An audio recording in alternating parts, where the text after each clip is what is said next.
এবার পাকিস্তানের জ্বালানি ট্যাঙ্কারে ইসরায়েলের ড্রোন হামলা সেই অস্থিরতায় নতুন মাত্রা যোগ করেছে। ইয়েমেনের বিদ্রোহী নিয়ন্ত্রিত রাস ইসা বন্দরে অবস্থানকালে হামলার শিকার হয় জাহাজটি। বিস্ফোরণের পর আগুন নিয়ন্ত্রণে এলেও ইয়েমেনের বিদ্রোহীরা জাহাজটি আটকে ক্রুদের জিম্মি করে। পরবর্তীতে কূটনৈতিক প্রচেষ্টায় তারা মুক্ত হলেও গেল 17 সেপ্টেম্বর এই হামলার ঘটনাটি আন্তর্জাতিক মহলে তীব্র প্রতিক্রিয়া সৃষ্টি করেছে। সেই সাথে প্রশ্ন উঠেছে, ইসলামাবাদ কি এবার তেল আবিবের সরাসরি লক্ষ্যবস্তুতে পরিণত হচ্ছে?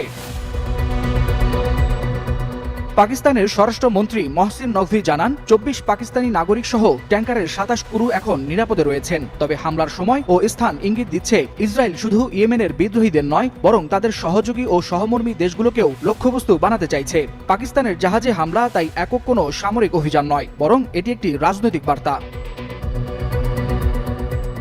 বিশ্লেষকরা বলছেন, ইয়েমেনের বিদ্রোহীদের হাতে Palestine to hypersonic ballistic missile আসা এবং রিয়াদের সাথে ইসলামাবাদের যৌথ প্রতিরক্ষা চুক্তির পর থেকে ইসরায়েলের নিরাপত্তা ঝুঁকি বেড়েছে। তেল আবিব হয়তো পাকিস্তানের মতো মুসলিম সংখ্যাগরিষ্ঠ রাষ্ট্রগুলোর কার্যক্রমকেও সন্দেহের চোখে দেখছে। তাই এই হামলা শুধু মধ্যপ্রাচ্যের বিচ্ছিন্ন কোনো ঘটনা নয়, বরং মধ্যপ্রাচ্যের শক্তির ভারসাম্যে নতুন শীতল যুদ্ধের আভাস বহন করছে।